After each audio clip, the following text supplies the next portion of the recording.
Mic छोड़ के, मैंने क्या कहा? क्या उल्टा सवाल? मैंने आपसे क्या कहा? आपसे क्या उल्टा? यही तो काम है तुम्हारा, उल्टा सीधा किसी यही को तो बात है कि आप आंखों से देखोगे नहीं, जुबान से सुनोगे नहीं और बोलने लगोगे। जाओ अंदर जाकर पहले सवाल सुनो, फिर उसके बाद बोलो, उसके बाद बोलो। मंत्री हो, मंत्री हो। मैं इस देश का नागरिक हूँ और मैं एक पत्रकार। हम भी नागरिक हैं, हम जवाब नहीं देते, हम जवाब नहीं देते। जवाब मत दीजिए, लेकिन मैं तो मैं सवाल करूंगा, करूंगा मैं सवाल। आप कौन होते मुझे रोकने वाले? अंदर जाके करो। आप नहीं रोक आप कौन होते हो मुझसे जवाब पूछने वाले? मेरा अधिकार है, मेरा अधिकार है। संविधान का आर्टिकल 19, एक मिनट चाचा, संविधान का आर्टिकल 19 मुझे ये राइट देता है कि मैं आपसे सवाल करूंगा। सीधा फंसाते हैं, इच्छा है जवाब दो ना दो, फंसाते हैं और आपकी इच्छा है जवाब दो या ना। लेकिन आप ही के समुदाय का एक लड़का जो है वो भी मेरे को उसी नजरों से देख रहा है, बदतमीजी। मैं आपको समझ गया, आप कहाँ से हैं और क्या हैं, वहीं से मैं भी हूँ। नमस्कार, आप देख रहे हैं वो न्यूज़ और मैं हूं आपके साथ विनायक कुमार। एक बार तस्वीरें दिखाइए कि इस वक्त जो है तालकटोरा स्टेडियम के पास है और साफ तौर पर तस्वीर देखेंगे तो यहाँ पर वक्फ को लेकर मुस्लिम समुदाय के तमाम बड़े नेता, मुस्लिम समुदाय के तमाम लोग आए थे और साफ तौर पर हाथों में जो है, एक बार दिखाइएगा कि काली पट्टी बांधकर वक्फ का विरोध जो है लगातार हो रहा है। क्या क्या कहेंगे सर, सरकार का विरोध? हाँ, किस वजह से? जो काला जो हुआ इसको। हाँ जी, हाँ जी। ये हाथों पर जो है, सबके हाथों पर देख रहा हूँ कि काली पट्टी बांधी गई है। किस लिए? ये इसलिए ये जो काला कानून इसको नहीं जा। लो लो लो। जी बताइए। हाँ जी, हाँ जी। ये काली पट्टी, ये सरकार से नाराजगी क्यों? हाँ हाँ, ये हमारे स्कूलों पर हमला कर रहे हैं, हमारे जो उन पे ये इनके उसको नहीं चलन दें इस कानून को। किस तरीके का हमला? हमारे जो मदरसों को ढहा रहे हैं, मस्जिदों को ढहा रहे हैं, ये नहीं होना। एक मिनट, क्या नाम है भाई? अरे एक मिनट बात तो कीजिए, ये बात ही नहीं करेंगे भाई। तो एक बार तस्वीर दिखाइए कि हम जो है यहाँ पे आपको तस्वीर दिखाएंगे। तमाम लोग हैं, तमाम लोग निकल के आ रहे हैं, लेकिन कोई बात कर रहा है, बात करेंगे थोड़ा। क्या कहेंगे सर, ये विरोध, ये नाराजगी, ये जो है मुंह घुमा के चले जा रहे हैं, लेकिन तस्वीर दिखाइए कि तमाम लोग जो है वक्फ को लेकर विरोध कर रहे हैं। साफ तौर पे जाहिर सी बात है, लोकतंत्र जो है सबको अधिकार देता है कि विरोध किया जाए, और वक्फ को लेकर अगर विरोध हो रहा है तो साफ तौर पर कहीं ना कहीं इन लोगों की जो है नाराजगी सरकार के प्रति वो साफ तौर पर आ रही है। तस्वीर दिखाइए कि किस तरह समाजवादी पार्टी के भी सांसद यहाँ पे पहुँचे थे, इसके साथ जो है ओवैसी साहब भी यहाँ पे पहुँचे। और मुर्शिदाबाद पे आप क्यों नहीं बोल रहे हैं? यहाँ पे मुर्शिदाबाद पे क्यों यहाँ जब सर मुसलमान लोग जब वहाँ पे प्रोटेस्ट कर रहे हैं, पलायन हो रहा है हिंदुओं का, उस पे आप आज क्यों नहीं बोले? यहाँ पे नहीं, आज ये मुद्दा था यहाँ पे। नहीं तो वहाँ पे प्रोटेस्ट हो रहा है। आप तरीका अपनाइए, किस मुद्दे पर ये चर्चा थी, किस बात पे निमंत्रण मिला था, चर्चा उसी बात पे तो होगी। किसी मंच पर अगर आप बुलाइए, किसी मंच को अगर आपको लगता है तो लाइए, किसी मंच को लगाइए। सर आप ये बात बताइए कि वक्फ को लेकर के जिस तरीके से बंगाल में प्रदर्शन हुए, हिंदुओं के पलायन हो रहे हैं, तो मुस्लिम समाज के द्वारा इस तरीके की चीजें की जा रही हैं। आज मुस्लिमों के ऐसा वहाँ की जो मुख्यमंत्री हैं, वहाँ की जो मुख्यमंत्री हैं आदरणीय ममता दीदी, बहुत अनुभवी नेता है देश की। उनको शासन, प्रशासन और जनता का हित, कल्याण और शासन चलाना आता है, वो बेहतर फैसला लेंगे। मुझे अफसोस इस बात का है कि जो मीडिया के साथी सवाल आज मुर्शिदाबाद पे कर रहे हैं, काश वो सवाल कभी मणिपुर पे किए होते, कभी मणिपुर पे किए होते। आज तक मणिपुर पे कोई सवाल नहीं हुआ। जो संस्थाएं गई हैं वहाँ आज, चाहे वो गवर्नर के तौर पे गए हो, चाहे नहीं, हम ताला नहीं मारे हो, हम तो बात कर रहे हैं। हमें यकीन है वहाँ की मुख्यमंत्री जी के ऊपर कि वहाँ की स्थिति को वो सामान्य करेंगी, वहाँ किसी के साथ अन्याय नहीं होने देंगी, ये हमारा विश्वास है वहाँ के वेस्ट बंगाल की वर्तमान मुख्यमंत्री आदरणीय ममता दीदी के ऊपर। तो सर मुसलमानों से आप अपील क्यों नहीं करते? तो ये देखिए, ये जो है तस्वीरें, ये समाजवादी पार्टी के नेता है, क्या कहेंगे वक्फ को लेकर विरोध? हम वक्फ बिल को बिल्कुल कानून को इसको वापस लें, और हम चाहते हैं कि ये जो है हमारे खिलाफ है। इस जितनी भी इसमें चीज़ लाई गई है वो हमारे खिलाफ लाई गई है। किस तरीके से खिलाफ है? ये हमारी जो ज़मीन है, पुरानी ज़मीन है, इसको हड़पने की कोशिश की जा रही है। और दूसरी बात इसमें ये है कि जो हम ज़मीन देना चाह रहे हैं, मैं ज़मीन देना चाह रहा हूँ तो मैं दे नहीं सकता। मेरी पूरी कंडीशन होगी मैं क्या हूँ। और जो नॉन मुस्लिम है वो 5 साल से पहले, जब तक उसको 5 साल हुए नहीं है, कन्वर्ट हुए, तो अपनी ज़मीन नहीं दे सकता। उसको चाहिए कि वो ज़मीन दे। हालांकि पहले ऐसा था कि आप आज मुसलमान हुए जमीन दे सकते हो। एक तरह का आरोप लगता है, आरोप ये लगता है कि वक्फ बोर्ड कहती कि भाई ये संपत्ति हमारी है, वो कागज दिखाए या ना दिखाए फिर भी जो है वो संपत्ति वक्फ की होगी। ये संपत्ति हमारी है और पहले से हमारी रहेगी, मगर इसको हड़पने की इस तरीके से कोशिश की जा रही है कि अपना कानून ला रहे हैं इस पे। ये कह रहे हैं कि कि ये ज़मीन इस तरीके से आपकी नहीं हो सकती कि अगर कोई किसी ने वक्फ की है ज़मीन, उसका पहले से मुसलमान होना ज़रूरी है। अगर वो मुसलमान बाद में हुआ है तो वक्फ की वो ज़मीन हो नहीं सकती, उसका ज़मीन से हटा दो, उस ज़मीन से उसको दे नहीं सकता, वो कितनी बड़ी ज़मीन हो।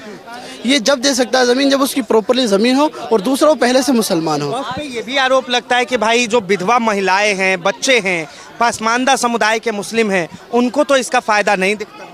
ये जो वक्फी जो ज़मीन है वो इसी के लिए बनाई गई है ताकि जो यतीम बच्चे, अनाथ आश्रम, धार्मिक जो स्थल जो बनाए जाते हैं वो वक्फ की ज़मीन पे बनाए जाते हैं। उसके अलावा कोई अपनी ज़ाती ज़मीन पे थोड़ी बनवाता है। मैंने अपनी ज़मीन है, मैंने वक्फ कर दी किसी के लिए, तो वो हमें इसलिए वक्फ कर रहा हूँ कि लोग यतीम बच्चे रहें, जिनके माँ बाप नहीं वो रहें, गरीब लोग रहें और हमारी धार्मिक यानी मसाजिद या मदारिस वगैरह उस पर बने, इसलिए हम वक्फ करते हैं अपनी ज़मीन को।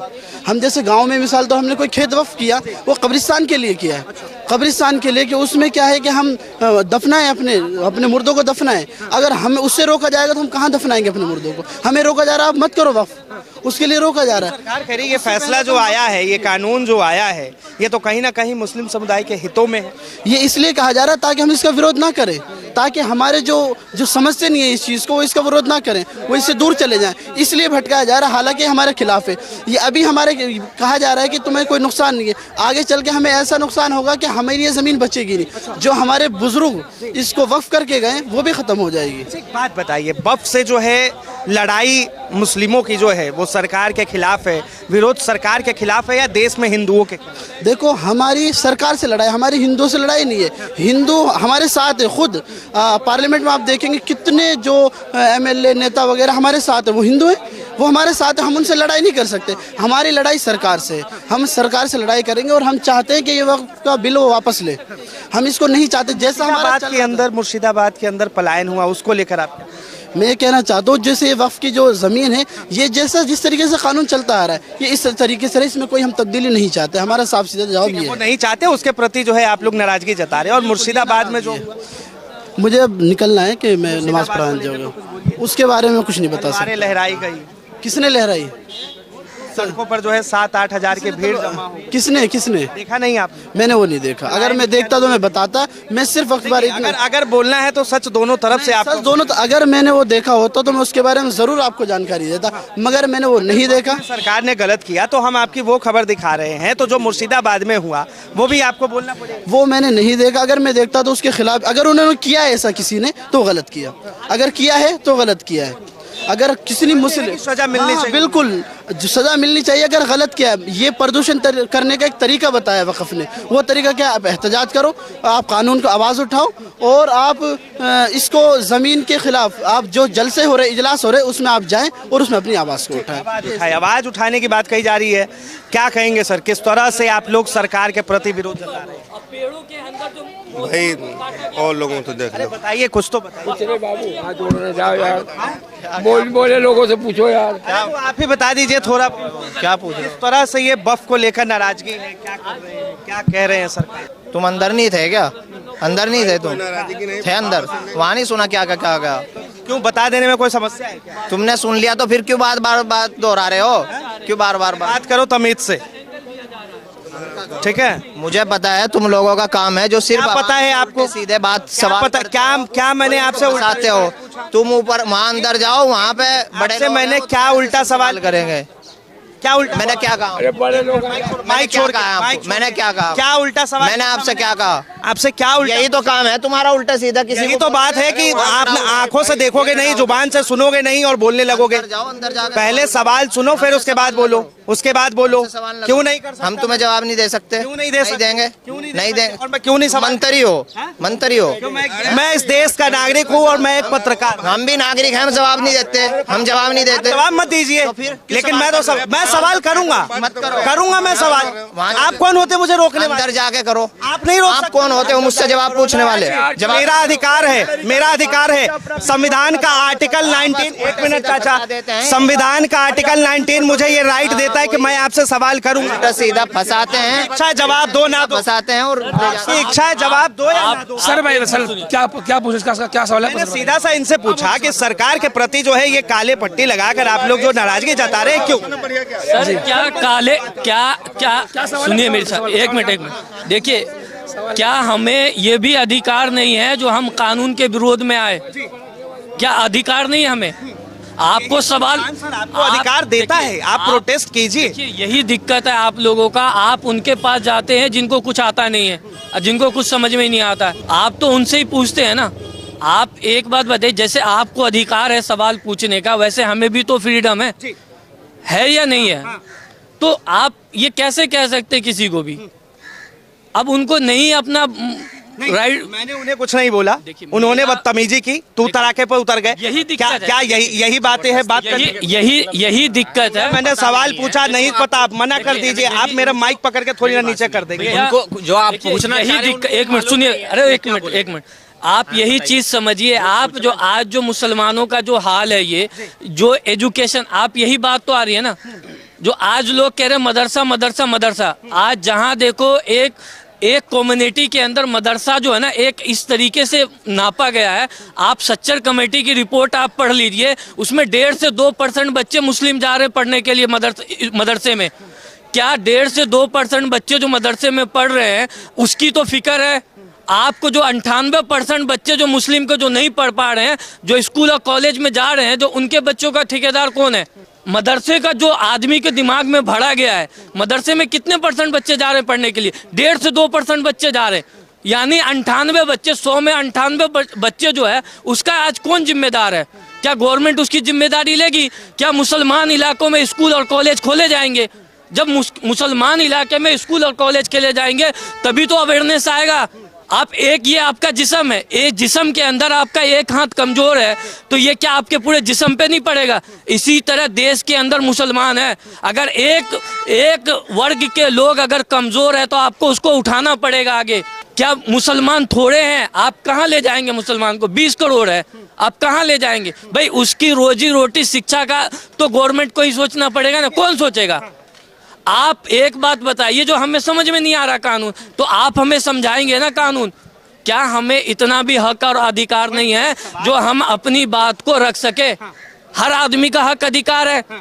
एक बात बताइए, अगर सवाल यही है कि जो भारतीय जनता पार्टी के नेता है वो कह रहे कि भाई वक्फ में जो संशोधन हुआ वो कहीं ना कहीं मुस्लिम समुदाय के फायदे में है, वो फायदा नजर आ रहा है उनको। एक तरफ विपक्ष के तमाम नेता है जो कह रहे कि भाई इसका नुकसान है, लेकिन इस देश के मुसलमान जो आम जनता है वो क्या चाहते? देखिए, ये कैसा कानून है जो हमारे लिए बनाया जा रहा है और हमें ही समझ में नहीं आ रहा है। आपको समझ में आ रहा है, हमें समझ में नहीं आ रहा है। ये कैसा कानून है? आप बताओ, जो आपको समझ में आ रहा है और हमें समझ में नहीं आ रहा है। अब हमें समझ में नहीं आ रहा तो हमें तो आपत्ति है ना। जब बैरिस्टर असदुद्दीन ओवैसी साहब को जब जो टीम बनी, सांसद की जब टीम बनी, जेपीसी की जब टीम बनी, गठन हुई, तब उसके अंदर सारे पॉइंट बाय पॉइंट रखा गया बात, तो उसमें आपने सारे सांसदों को जो है आपने बाहर कर दिया जेपीसी से। क्यों किया भाई? तो उनका तो मनसा ही था जो भाई इनको बाहर निकालो, बाहर निकलेंगे वो अपने कानून बनाएंगे, तो उनका तो मनसा ही था। सीधी बात ये है कि प्रधानमंत्री के खिलाफ आप लोगों की नाराजगी है और वो आप जाहिर, देखिए, ये कानून के खिलाफ है, प्रधानमंत्री के खिलाफ नहीं। आप इस बात को समझिए। आप यही बात हो रहा है पूरे देश के अंदर। मुसलमानों को हिंदू के आगे खड़ा कर दिया जा रहा है और हिंदू को मुसलमान के आगे खड़ा कर दिया जा रहा है। यही तो दिक्कत है। हमें ना प्रधान के अंदर किसने खड़ा किया, ये भी जवाब दे साहब। यही तो हम कहना चाह रहे हैं, यही तो हम कहना चाह रहे हैं। आप ही तो खड़ा कर रहे हैं, वहाँ कौन खड़ा कर रहा है? ये जो दंगे हो रहे हैं बगैर प्रशासन की इजाजत के कैसे हो रहा है? एक सवाल है सर, बड़ा कड़वा है, आप सुन लीजिए। सवाल ये है कि जब मुसलमानों को तकलीफ है वक्फ बोर्ड से, वो सरकार के प्रति जो है विरोध कर रहे हैं वक्फ बोर्ड का, तो ये दंगा कैसे हो गया और 7 से 8 हज़ार की भीड़ कहाँ से आ गई और ये दंगाई कौन? देखिए, ये चीज़ तो बहुत अच्छे से समझ में आनी चाहिए। आप हिंदुओं की क्या गलती? अब आपने बोला, मैं आपको बताना चाह रहा हूँ। आप क्या वहाँ गए हैं? आप मुर्शिदाबाद गए हैं? आप गए रिपोर्ट लेने के लिए? रिपोर्ट वहाँ गए हैं, लोगों से बाइट लिए हैं आप वहाँ जाके? तस्वीरें सारी आ रही है, हमारे सहयोगी गए। आप हम एक साथ रहते हैं, एक मोहल्ले में रहते हैं, हमारी पर्सनल दुश्मनी है। अब उसके आड़ में कोई अपनी पर्सनल दुश्मनी निकाल रहा है तो उसमें पूरा मुसलमान जिम्मेदार कैसे है? हम तो वक्फ के खिलाफ थोड़ी है, हम तो इस कानून के खिलाफ है। तो मुसलमान का नाम ही नहीं लिया। बात तो वही आ रहा है ना, आपने हिंदू का नाम लिया ना। आपने हिंदू का हमने तो दंगाइयों का जिक्र किया। दंगाई, मैं वही कह रहा हूँ ना, बात क्या हो रही है? बात तो यही हो रही है, जो हिंदू को मुसलमान के आगे खड़ा कर दो, मुसलमान को हिंदू के आगे खड़ा कर दो।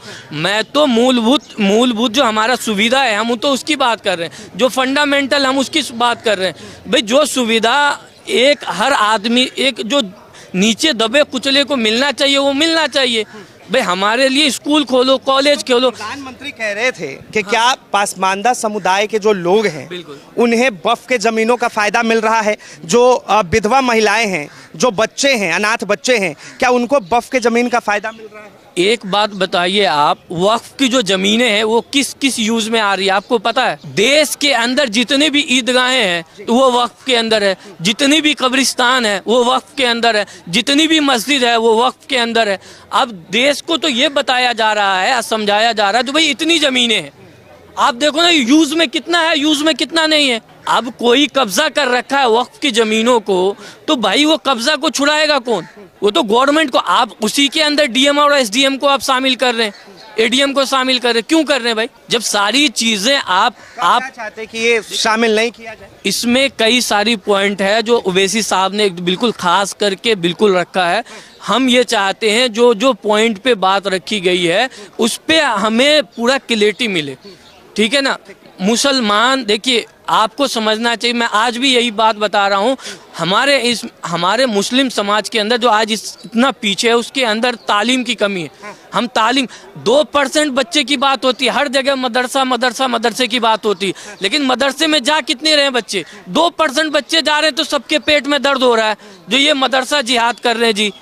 और जो 98% बच्चे हैं जो अनपढ़ है, जो आज आप मुस्लिम इलाकों में जाके सर्वे कर लीजिए, 98% बच्चे 10वीं जाते जाते वो स्कूल छोड़ देते हैं। उसका कारण क्या है? तो इसको लेकर भी प्रधानमंत्री ने कहा कि भाई अब्दुल का बच्चा पंचर क्यों बनाता है? भाई इसलिए बनाता है क्योंकि पिछली सरकारों ने जो है कई नियम बदलाव किए और वक्फ के कानूनों को सही से नहीं लागू किया, इस वजह से अब्दुल का बच्चा पंचर बनाता है। देखिए, अब्दुल पंचर बना रहा है, ये चीज़ें किसने बताई? ये जो चीज़ें आई अब्दुल पंचर बनाता है। आपको क्या लगता है देश का मुसलमान पंचर ही बनाता है? यानी 20 करोड़ जो मुसलमान है वो पंचर ही बना रहा है? इतने तो हमारे देश में नाके नहीं होंगे, इतने तो रोड नहीं होंगे जितना आप 20 करोड़ रोड आप निकाल दो, जो 20 करोड़ क्या पंचर ही बना रहा मुसलमान? ये समझने की चीज़ें हैं। लोगों के माइंड को वॉश किया जा रहा है, एक समुदाय के प्रति लोगों के अंदर अविश्वास डाला जा रहा है जो भाई ये मुसलमान ऐसा होता है और इसी तरीके का सोच है इनका। भाई आप एजुकेशन में आप लेके आइए ना। आप एक बात बताइए, आपने कहा कि एक धर्म में जो है नफरत डाला जा रहा है। अभी मेरे साथ कैसे हुआ, मैंने आपकी बात बड़े आराम से सुनी, लेकिन आप ही के समुदाय का एक लड़का जो है वो भी मेरे को उसी नजरों से देख रहा है, बदतमीजी। मैं आपको समझ गया आप कहाँ से हैं और क्या है, वहीं से मैं भी हूँ, ठीक है। आप एक बात बताइए, तकरार का जवाब तकरारी होता है। आप क्या कह रहे थे उनसे, जो आपको जवाब देना ही पड़ेगा। सर एक चीज समझ, उनको बाइट नहीं देना है, उनको बाइट नहीं देना है। मत दीजिए, मेरा काम है सवाल पूछना, मैंने पूछ लिया, आप मुंह घुमा के चले सर मेरा देखिए सवाल आप तो उससे करेंगे ना जो इनविटेशन भेजा है। मैंने नहीं इनविटेशन भेजा था, पत्रकारों को आपने बुलाया। हमने बुलाया है तो जिन्होंने, देखिए जो तो पत्रकार सवाल करेगा, आपको जवाब देना है दीजिए, नहीं देना। आवाम से आप क्या चाहते हैं? अब आवाम से देखिए, हम अगर ये कानून के खिलाफ अगर बोल रहे हैं तो हम किसके खिलाफ बोलेंगे? जो सरकार में गवर्नमेंट बैठी है हम उनके ही बात तो बोलेंगे, हम विपक्ष के पास तो जाएंगे नहीं। तो सर आपको जिन्होंने बुलाया है, जिनकी दावत पे आया, आप उनसे बाइट, आप जो है all India Muslim personal law board का है, आप उनके मेंबर से जाके बाइट लीजिए। मैं तो यही चाहता हूँ। तो सिंपल सा बात है। सरकार जो कानून लाई है उस कानून के प्रति आप लोग सड़क पे संवैधानिक तरीके से प्रोटेस्ट करें। देखिए, हम सड़क पे ही नहीं, जो भी कानूनी प्रक्रिया होगी हम उस पे पूरी तरीके से काम करेंगे। हम सरकार से इस बात की गुहार लगाते हैं और चाहते हैं जो गवर्नमेंट अपने इस जो है कानून के सोचे और इस कानून को वापस ले। बहुत बहुत धन्यवाद तमाम जानकारी के लिए। तो ये आपने सुना कि तमाम मुस्लिम समुदाय के लोगों की अपनी अपनी राय है। बहरहाल इसे लेकर आपकी क्या राय है, अपनी राय जरूर बताएं। फिलहाल के लिए इतना ही। ऐसे तमाम खबरों के लिए देखते रहें वो न्यूज़।